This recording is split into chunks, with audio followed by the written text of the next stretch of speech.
Let's talk about Rudy Giuliani, who obviously we've all known was a central player in this saga, but we had never seen this letter before, right? Am I correct? This letter is new, and it's a letter. I mean, that first paragraph, I want to read it again because in some ways, the fiction that is embedded in the first paragraph is literally what the president has been impeached over.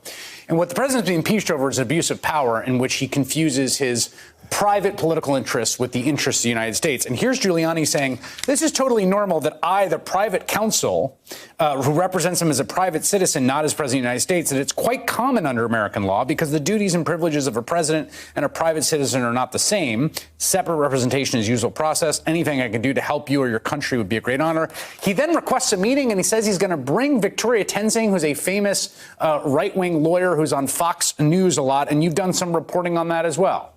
That's right. I'm so glad we're talking about this letter because I've spent all day trying to get detail on it. I obtained a copy of it before it became published, but went to sources in the Zelensky administration and asked if they were able to confirm that President Zelensky ever actually received this document. And despite reaching out to multiple folks there, nobody has confirmed that the president himself, then the president-elect, received it. And in fact, one source close to the Zelensky administration told me that it was addressed to a person who was not associated with the Zelensky campaign or the Zelensky administration at that moment. Of course, it was addressed to Ukraine's Minister of the Interior. And that source, again, someone close to the Zelensky administration, said it would be similar to sending a letter to somebody's mom and hoping that it ended up with the correct person. Victoria Tenzing, meanwhile, is mentioned in that letter and in a New York Times story from, I believe, May of last year. Yep. Giuliani talked about reading her in on his travels in Ukraine.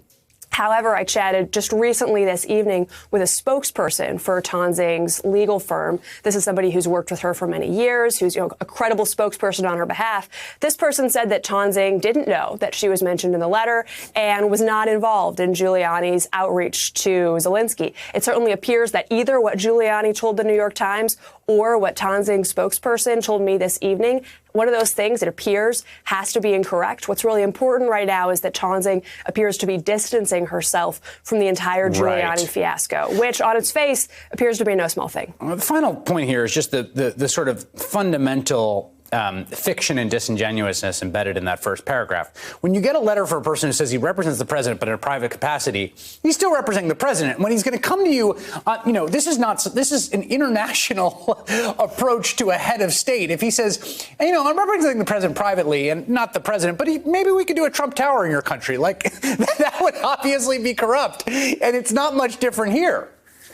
No, it's certainly not. My colleague, Aswad Subsang, was in touch with Giuliani about this earlier this evening, and Giuliani told us that he thinks the letter is very good for him and that it's exculpatory because he says it shows he was acting in his, in his capacity for Trump as a private citizen. But the notion that the president of the United States, through an intermediary, can reach out to an incoming foreign head of state, even remotely in any mode in his capacity as a private citizen, on its face just makes no sense. Exactly correct. Excellent reporting tonight. Wonderful to have you on, Betsy Woodruff-Swan. Thank you.